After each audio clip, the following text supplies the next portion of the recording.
Welcome to the Fire Night Sunday night experience. Post game reaction, thoughts. What did we learn today? This is your host, P, side by side with the world famous, world renowned, the world loved, my man Fresh.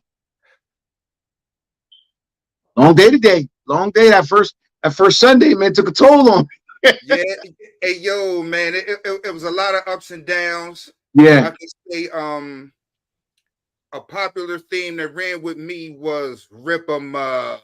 I ripped up everything I had today, man. Rip them up. Rip them up. Yeah. rip 'em up, man. Good day though. It was a good day. A lot of surprises. A yes, lot it of was. things a lot of things went board or chalk. Couple things you learned today. What did you learn today? Um, Hold on, before you start. You know what I learned today? You know what I learned today? I learned that this is one hell of a dip here, man. It's this street corn dip, bro. Listen, check that out, man. I mean, if you ever in a Giant or something, this is. I mean, if you like Mexican street corn, whoo, Lord, this thing put me under, man. I'm going in on this, John. I got one more game left, and it's got more in here, so I'm still eating on this. So this is my dip of the week, man. The Mexican street corn dip. Check it out. Got a little spice with it. What up, Markel? What's going on, fam? We got the dub today. All right, go ahead, bro. Observation. What did you learn today? man, what I learned today was there were some. I think my eyes were a little bit bigger than my brain today. There were some things that I was projecting out that just didn't fall through today. Uh, there were a lot of things went against what I was thinking today. I will say that that's what stuck out to me. It was a couple more surprises than what I thought. There was a couple Okay. more surprises than what I thought. What stuck out to you, bro? Um, what stuck out to me was what I was waiting for, which is one reason why I wanted to hold off on the picks or whatever have you. The biggest thing that stuck out to me was the 49ers. Uh, they are who we thought they were and more, um, on both sides of the football. Is that a product of playing the Steelers? Could very well be. But if we're talking about a good team and they went out and did what we thought that they would do, then I think it has more to do with them than anything else. Well, I Um, guess thinking about it like that, in that same game, in that same vein, Kenny Two Gloves reared his ugly head today, man. That team looked exactly like the team last year in the beginning half of the NFL last year. And I was so disappointed with the effort. Well, not the effort, but the production of the offense. I was so disappointed in the Steelers. I think that's what really stuck out with me today, man. They stunk the joint up on offense. I mean, listen, there's a reason they stunk, and that was San Francisco lit a fire to that manure. That's why it stunk so bad. So I'm not down on the Steelers. I'm more. I think I walked away from that game more with more faith in the Niners. I think Brock Purdy going down in the playoffs was just what it was. He just went down. This wasn't a guy that got on a hot streak. Brock Purdy's the real deal. Brock Purdy is the real deal. Is that going to translate into a Super Bowl? We'll discuss that at a different time. But Brock Purdy is the real deal. Also, Green Bay may very well continue their luck and run of quarterback play. Jordan Love is here to stay. That particular team is not just Jordan Love. They are much more well-rounded than we could have ever thought. Um, Not a team that you can walk over. And yes, Green Bay still owns Chicago post Aaron Rodgers. Man, I didn't have very high hopes for the Chicago Bears and their offense. You know how I feel about Justin Fields. I didn't. I mean, I tried to drum up some hope and optimism for the offense in Chicago, but when I turned to the game, it was just Chicago being Chicago again on offense. Then I turned back. I'm like, whoa, they scored again and again and again. I'm like, wow, okay, it looks the same to me. regardless of whatever weapons are around. And it seems like, to me, the major peg in this equation is Justin Fields. I thought I was more progression as a quarterback in terms of him being able to elevate with his arm. Unfortunately, it's still a matter of him using his legs as more of a weapon than elevating it with his arm. Okay. Green Bay had one of the better returns that I've seen in a long time off the interception day. You know what I mean? So he shot and bounced off it and took that thing to the house. Incredible play. Also, what shot me is the lost Rams, the Lions were very exaggerated. They went into Seattle and good job, LA. Good job. I gotta give it to you because I personally, for one, thought this would be I went one way, the other way. It was indeed the other way. Yes, it was. Yes, it was. Yes, it was, man. That was definitely a surprise for me today, having the LA Rams go up to Seattle and take victory out of the jaws of defeat. I couldn't believe it myself when I was seeing it. I was like, what? I need glasses. I couldn't see the pics on the card. And I was like, am I seeing this right? They was up and they was doing the damn thing, and I was like, wow, man, these guys are really doing the thing. And I really had Los Angeles pegged out way wrong today, man. I had them pegged out way wrong today.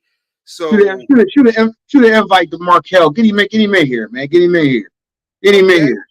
Not a problem, man. Yeah. Absolutely. Couple shockers, but I think that it was a topsy-turvy day. A lot of games were some entertaining games, absolutely, today. Entertaining game. We all thought that Miami Dolphins Charger game would be a video game, and indeed it was. It turned out to be a video game. That was one of the more entertaining games of the day. We also had somebody let us down in a huge way. Big time letdown. Kirk, not ready for prime time. Cousins wasn't even prime time today. And a lot of that has to do with what, the team not being able to protect him. But ultimately, at the end of the day, when you get paid the big bucks, you get the blame you get the enjoy the spoils of victory, but you also are the figurehead for the misery that occurs in Minnesota. So it comes with the territory. Sorry, Kirk. It is what it is. But yeah, let's see. Shout out to the Ravens. Ravens did what I expected them to do against a lowly Houston Texans team. That's not a shocker there. That wasn't anything that came out of nowhere. I fully expected that one. I think the only shocker of the day for me was that Seattle game in terms of how it played out. Because, like I said, it was supposed to be one way, but it just totally went the other way. I did not think that they would handle Seattle that way. But hey, that's why they play the games. Yeah, and that was something I saw today, looking at excuse me, looking at the Cincinnati Bengals and the Cleveland Browns.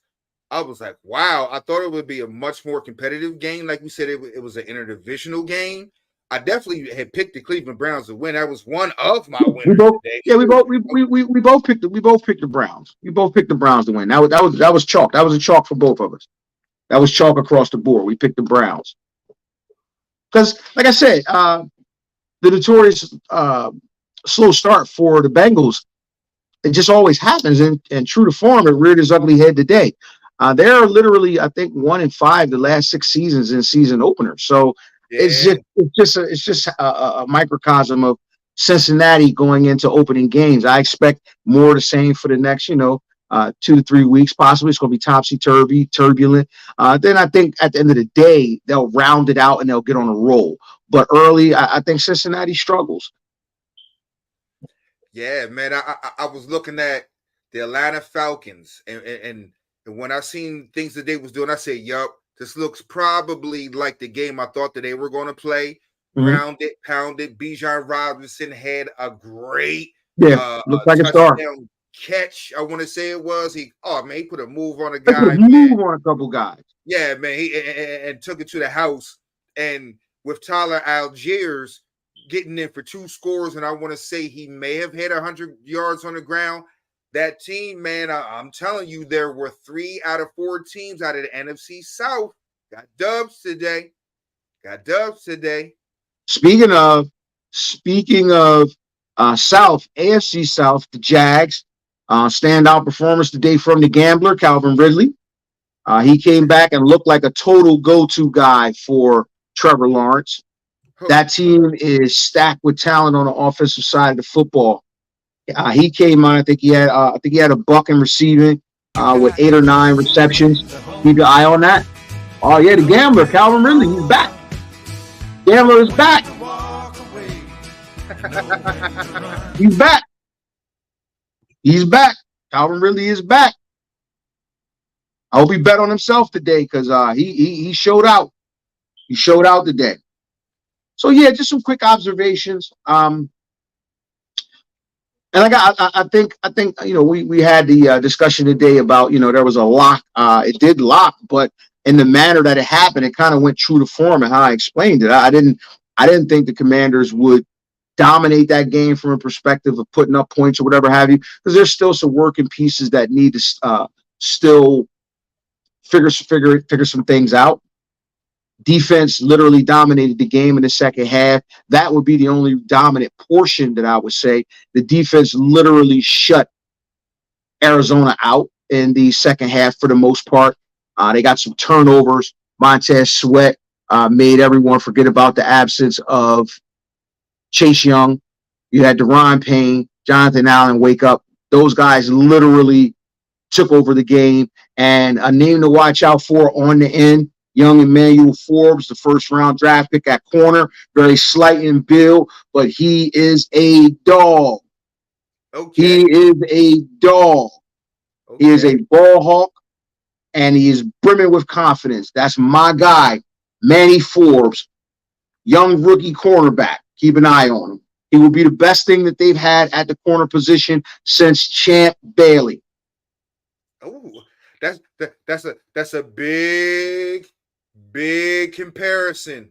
That's a big comparison to he's that good. He's that good in my opinion. So watch out for him. He led the FBS in total interceptions during his time in college, as well as total touchdowns and pick sixes. He's a ball hawk and a playmaker. Okay. So while Eric Bieniemy and the guys figured out, I think the biggest issue there on that team is off the offensive line. They failed to protect Sam Howell today, and he had a very rough game, but he was a tough guy today. He withstood a tip ball for an interception, and the defense got to him and caused a fumble. But for the most part, I think he was very poised. I think he was very strong. I think he was tough. I didn't see any real issues there, any reason for me to move to a different quarterback or anything of that nature. It was more offensive line related, in my opinion. Shore up the offensive line issues, and I think you see a young player, because despite all of that, he still had over 200 yards passing. He had full command of the offense. Got to establish more of a running game, more of a power running game. I think we have it there. Antonio Gibson has a little bit of the fumbleitis, so I'm not a big fan of him carrying a load from the backfield. I love Brian Robinson due to his toughness. I mean, the guy got shot last year and played five weeks after he got shot. So I'm a big Brian Robinson fan. He caught a touchdown today, had some big runs for tough yardage late in the game to help seal that game. So more what I expected. I didn't expect anything huge. I expected a tough grind out win, and that's what happened. I know it's got to be some Titan fans out there that might be sick, man. Check on you Titan fans, friends. Oh, wow. I actually thought they was going to win that one. I did not. That was part of Team Rip 'em Up. I did not think the Titans would win that game. I had absolutely zero faith in the Titans going into the Dome. where it's tough for anybody to play, let alone the Titans, who are offensively challenged, as evidenced by their 15 points. You lost. The Saints won that game scoring 16 points. That tells you all you need to know. Yeah, I thought they were good for 17 points. No. You feel what I'm saying? I thought the Tennessee Titans were good for 17 points. I mean, they did hold the other team in their building in that tough environment to 16 points. And they played their game, and that was the way I was like, I thought the game was going to go with them. But I was like, that was, if the game goes that way, you have to win it. Mm-hmm. So I'll say I want to comment on Brother Markel. I do agree the play calling could have been a little more aggressive, but I'll say this. The play calling may have been more aggressive. However, when you can't protect the quarterback through large stretches, there's only but so aggressive you can be. So a lot of that had to do with the offensive line. The protection simply was not there from the second to the third quarter. The protection just totally broke down. So with that being said, Sam Howell had to, he was running for his life a little bit. They ran some blitzes, some schemes, and they made some adjustments going into the fourth quarter, which, I did like, and was able to get some traction and be able to, pull the game out. So, yeah, Bieniemy, he's going to evolve because he's going to fully understand our deficiencies as the season goes on in game situations. So with a game under his belt, I think he'll make the adjustments, and moving forward, hopefully they'll be more positive from an offensive standpoint. If not, there could be a question there. Talk to me about that Eagles game. Tell me what stuck out to you, because I made a comment earlier that, this would be a game that the Eagles would win, but it wouldn't be in a spectacular fashion. And true to form, it wasn't from an offensive standpoint. I ear to the street, ear to the Facebook street and the interweb streets. The main comments were, wow, Jalen Hurts doesn't look the same. Could that be a microcosm of, some of the play calling, that you lose a coordinator, some of your play calling suffers, which I alluded to earlier? From what I saw of the parts of I guess I saw a pretty good part of it. From what I saw, Jalen Hurts pretty much looked like Jalen Hurts to me. I can't speak on what other people saw. Jalen Hurts looked like Jalen Hurts to me. What I didn't see was the run game really show up and put its stamp on the game. I didn't see that at all. But I really didn't see that the New England Patriots defense lended itself to be ran on. The Eagles actually had a little bit more, when they got things blocked up, they had a little bit more success in the pass game than they did the run game. From what I saw, they got out to a nice lead, early lead. It seems like they jumped out and it's, I guess to me, it seems they took their foot off the gas a little too early. And like I said, this team is not going to go away. You're going to have to beat the Patriots. And actually, it came down to the last minute. So what I'm seeing here, it's never easy to go on to New England and get a victory for anybody. Never. You came out of there with a victory. You want to know. I can't say I'm overly impressed, but I can't say I'm unimpressed. They got a victory. Didn't look bad, didn't look good. You got a victory against the Bill Belichick-led New England Patriots, and they actually look probably, just like I thought they was going to look. It kind of rounded out the form to me. But I want to look at something here. I want to take a look at something, and that's going to kind of tell me everything that I want to know. I'm very interested in the amount.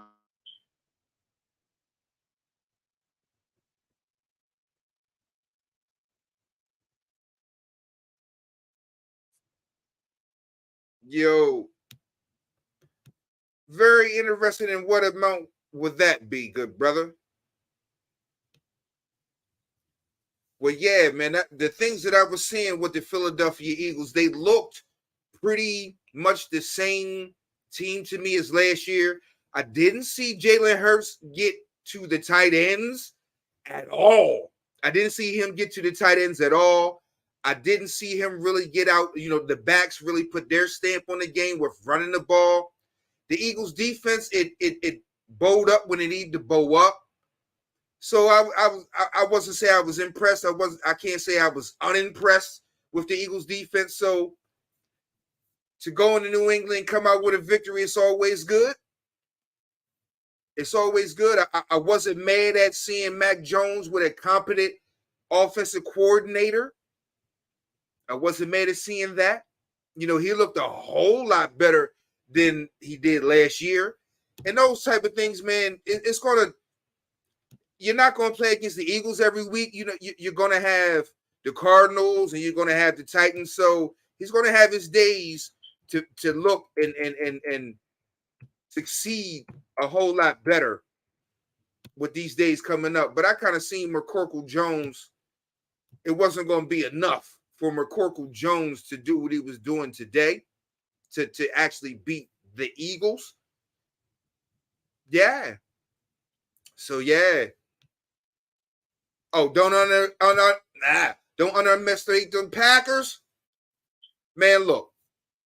When I was looking at the Packers and the Bears game, it looked like the same Packers and the Bears game that's been coming on for, I don't know, the last 15, 16 years.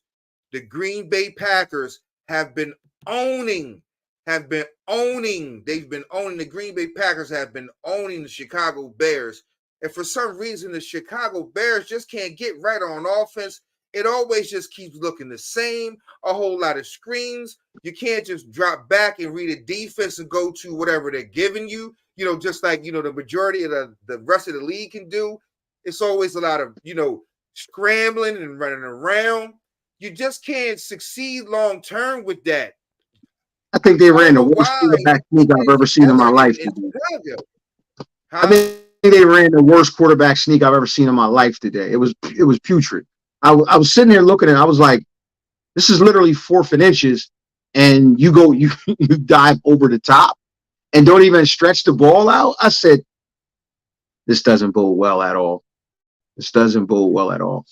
All the acquisitions on offense amounted to bupkis. This is the Chicago Bears, and this is what they do. They muddle and toil in obscurity and mediocrity, and it is this is a team that exemplifies 3 yards in a cloud of dust. Because if it's not happening with Justin Fields' legs, it's not happening. If it was one team that I thought needed to come out and at the most above every team out there that needed to show significant growth, I thought it was the Chicago Bears. From everything that a lot of people was given to Justin Fields and talking about all these weapons on the outside, now he's going to look like a quarterback. I'm like, all right. Even though I didn't believe it, he still has time. He still has time to grow into a good quarterback. But from what I'm seeing, I'm like, all right. Well, you know me. I'm more optimistic than most, and I typically tend to give guys a longer, bigger window. But when I start saying, "Hey, man," I mean, it's over for you, because I'm very patient. You're right, Dean. The Niners definitely look like they could be Super Bowl bound. They look like they could be Super Bowl bound. That would be my pick out of the NFC. And I'm thinking to myself, why not? If everything stays the same, I don't see any reason why not. This is a team that doesn't turn the ball over. It grinds you up on defense and offense, and it's very tough to outplay them. They have more talent than most teams. That talent comes to play every day. So I don't see why not. That's my pick out of the NFC right now, just to give you an early prognosticating view. That's my pick early. That's just me personally. That's what I wanted to see. I wanted to see the 49ers in particular, what they were going to do today. And they showed me everything that I needed to see. So I was impressed. That would be my pick, because that's what I was waiting to see. And from what I saw, I'll keep it the same.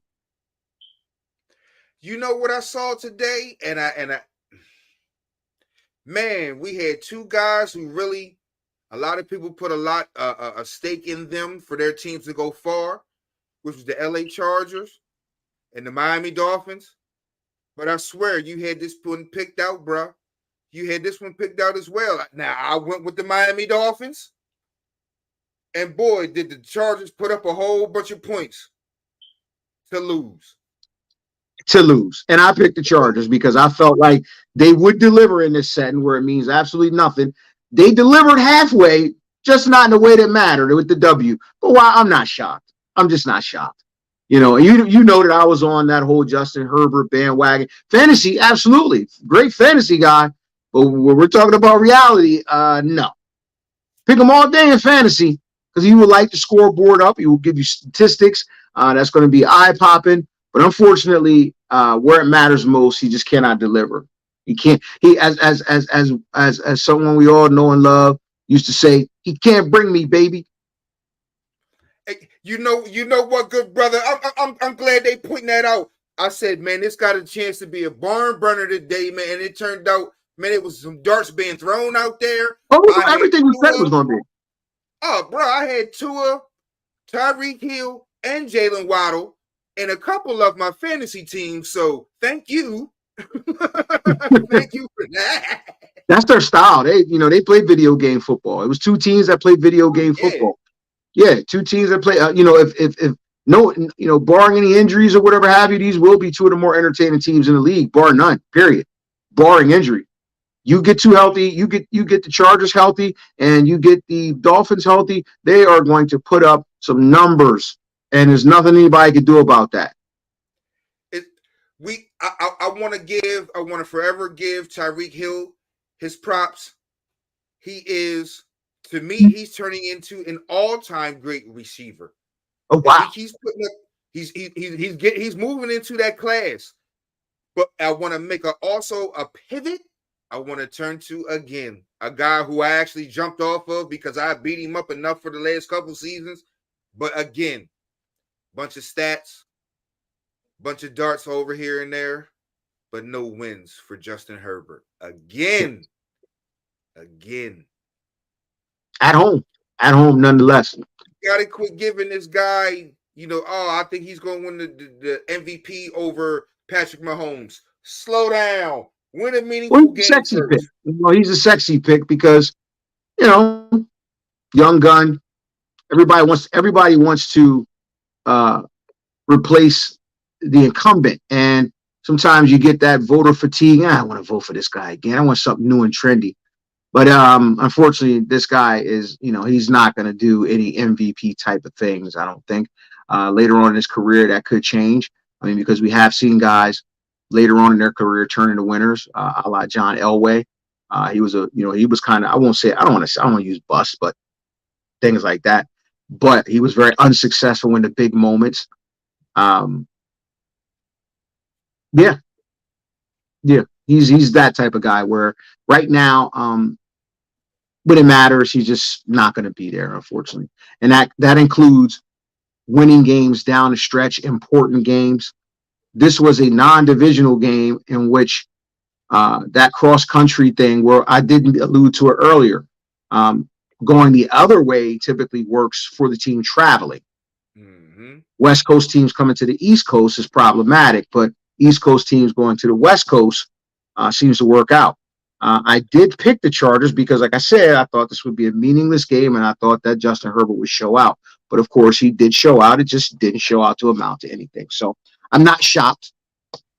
Nah, I'm not shocked at all. It was a Kirk Cousins special, as you called it. He is Kirk Cousins 2.0. Kirk Cousins 2.0. I'm looking at him throw the ball all around, man, but you got to come home with the dub. And that's the thing I always try to say to people. It doesn't matter if you thought you have all this talent. Everybody's got talent. I've seen a whole bunch of talented quarterbacks. I've seen a whole bunch of talented receivers today. I've seen some not as talented quarterbacks succeed today. And I'm like, you have to get it done. It doesn't matter how good it looks. It doesn't matter how many yards you put up. You have to get it done. And people say, oh, well, he looks this good and he throws like this. And you have to get it done. And for all the roses and for all the accolades that has been bestowed to him without having any meaningful victories at all, I'm like, dog, he is the poster child. Like, you have to get it done. He loses too many games for people to say he's good. I say he's talented, but he's not even good yet. Okay. I'll give him good. He's so we got one more game tonight, man. We got one more game. We're gonna get out of here, man. Enjoy that game. Oh yeah, I meant to tell you, bro. I did find them. Remember last year I discussed these here, the Hardy Dippers. I found them. I found them. Where you find them at? They were in Giant. These are pretty thick, man. These aren't like the regular Tostitos scoops. You know, the scoops are real flimsy. At the bottom of the bag down here, you typically get a bunch of gristle, and the bag's useless. These are very hearty, thick scoops. Oh, you'll love them. You'll love them. Check them out, man. Check them out. Hardy Dippers. It is a thick corn chip, corn tortilla chip. Can sustain and hold up to any of your favorite buffalo chicken dips and things of that nature. Much thicker than the scoops. Check them out. This is my choice for the Sunday dip. The Tostitos Hardy Dippers. Hold on. I guess we have an actual employee of the company. Oh wow! I know he know how they getting down. He's like, nah, man. I got a few bags of Dippin' in every pocket round here in the family room and next to the bedside. We got Tostitos. He got Tostitos everywhere. yeah, he got Tostitos around here, man. But I'm just glad. I'm not gonna lie, man. I'm glad football is back. Yeah. I'm glad I didn't lose my ass with all my bad picks today. I'm glad I didn't lose my ass. I just took a couple. Well, first game, it's first game of the season. A lot of weird things gonna happen. A lot of strange things gonna happen, man. And I think we may get some strange things tonight. I think I picked the Giants. Who did you pick tonight? I picked the Cowboys. Okay, you picked the Cowboys. That's your Super Bowl pick as well to represent the Super Bowl, the NFC. Okay, cool. Let's see what happens tonight. Great football day. I'm expecting a good game tonight because it's an interdivisional game. Absolutely. So we will get back to y'all Tuesday during the Fire and Ice experience to actually fully recap the weekend in football and sports. We'll have our Fire and Ice performances on Tuesday night. So stay tuned. Make sure you tune in Tuesday night, 8:00 prompt, for more of the same. Since it is football season, we're a little extended on Tuesday for the most part with more sports-dominated show because of the weekend. Markel, you got the Giants 23-17. I like that. I'm fine with that. I got the Giants myself. So we'll see. We'll see what happens. Whoa. Hold tight on that. Hold tight on that. We're gonna let that breathe, Dean. We're gonna let that breathe. Hold tight on that. We're gonna hold tight on that. We're gonna hold closing thoughts, bro. Closing thoughts before we get out of here for the rest of the night. Yeah, man. I was surprised by Baker Mayfield and them holding it down. I was very surprised by the Rams, and I was surprised by what the Steelers did. Cool. So with that being said, mention the Fire and Ice experience. Shout out to Nino. That's Nino. Okay, Nano Pine. Nino, what's good with you? Okay, Nino. Okay. And we out of here, man. We practice the religion of football here on Sundays in the Fire and Ice post-game show, pre-game show, sports talk, football talk. We out of here. Take us out of here, Fresh.